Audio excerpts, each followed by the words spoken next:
عمران سرور صاحب، پوتے کی وراثت کے متعلق لوگوں میں بڑی غلط فہمی پائی جاتی ہے، وہ کیوں محروم کیا جاتا ہے، وضاحت فرما دی جائے۔ اگر عینی اور اللاتی دونوں بھائیوں ہوں تو کیا وہ برابر تقسیم کریں گے؟ عینی اور اللاتی کے درمیان کوئی فرق نہیں ہے، برابر برابر معاملہ ہوگا، وہ بالکل ایٹ پار ہے۔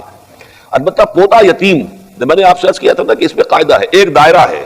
اس دائرے کے اندر اگر کوئی موجود نہیں ہے تو سیکنڈ دائرے میں وراثت جائے گی۔ اگر تو کوئی بیٹا نہیں ہے،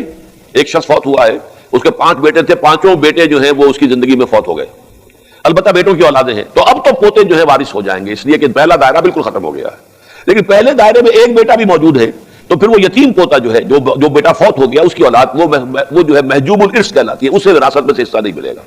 اس کو اصل میں منکرین حدیث نے بہت اٹھایا، غلام احمد پرویز نے اس پر بڑا اڈا لگایا اور بڑا جو ہے علماء کے اوپر اس پر تنقید کی ہے، لیکن اصول ہوتے ہیں، ہر معاملے کے اندر کچھ اصول ہیں، اصولوں کی زد میں کچھ شے آ جاتی ہے تو اس کو ماننا پڑتا ہے، پھر اصول یہی ہے۔ باقی یہ ہے کہ چونکہ یتیم پوتا وارث نہیں رہا، تہائی کی حد تک اس کو وصیت کی جا سکتی ہے۔ فوت ہونے والا دادا وہ اپنے یتیم پوتے کے لیے یا یتیم پوتوں کے لیے تہائی کی حد تک وصیت کر سکتا ہے یا اپنی زندگی میں ہبہ کر سکتا ہے۔ مطلب یہ کہ کمپنسیٹ کرنے کے تو بے شمار ہیں، ہبہ جو ہے وہ کر سکتا ہے کہ میرا یہ جو ہے بیٹا فوت ہو گیا تھا، اس کی اولاد ہے، میں اتنا ہبہ کر رہا ہوں، اس کا اختیار اس کو حاصل ہے۔ لیکن جہاں تک وراثت کا تقسیم کا معاملہ ہے، اگر ایک بیٹا موجود ہے تو پھر پوتا جو ہے سیکنڈ لائن تک وہ وراثت منتقل نہیں ہوگی۔ باپ موجود ہے تو دادا پردادا کو وراثت منتقل نہیں ہوگی۔ ہو سکتا ہے کسی کی زندگی میں اس کا باپ تو فوت ہو جائے اور دادا جو ہے وہ موجود ہو تو ٹھیک ہے، باپ نہیں ہے، دادا ہے، دادا کو وراثت مل جائے گی۔ لیکن اپنی زندگی میں انسان چاہے، اصل میں یہ جو ملکیت کا تصور ہے اسلام میں، یہ اینک میری ملکیت ہے، میں جس کو چاہوں دے دوں، جب چاہوں فروخت کر دوں، جس کو چاہوں ہدیہ کر دوں، جو بھی چاہوں، یہ میری ملکیت ہے۔ اسی طریقے سے اپنی ملکیت اپنی زندگی میں انسان ہبہ کر سکتا ہے، لیکن اس کا قبضہ بھی دینا ہوگا۔ ہبہ تبھی مکمل ہوتا ہے جب باقبضہ ہو،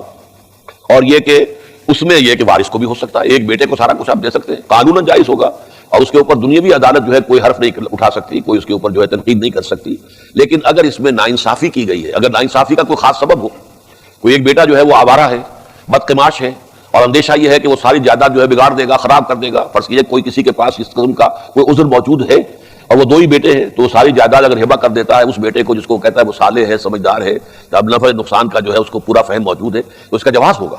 لیکن اگر ایسی کوئی شکل نہیں ہے اور خامخواہ جو ہے کسی ایک بیٹے کو آپ نے وراثت سے محروم کیا ہے تو در حقیقت یہ بہت بڑا گناہ ہوگا۔ البتہ قانوناً اس کا حق حاصل ہے، آپ اپنی زندگی میں ہبہ کر سکتے ہیں، اور اس ہبہ کا معاملہ جو ہے وہ کسی ادارے کے نام پہ ہو سکتا ہے، کسی دینی کام کے لیے ہو سکتا ہے، کسی مدرسے کو ہو سکتا ہے، کسی اور درسگاہ کے لیے، کسی ہسپتال کے لیے، کسی فاؤنڈیشن کے لیے یہ ہبہ ہو سکتا ہے، اور اپنے وارثوں کے لیے بھی ہبہ ہو سکتا ہے۔ تو ہبہ اور ہے، وصیت علیحدہ شے ہے،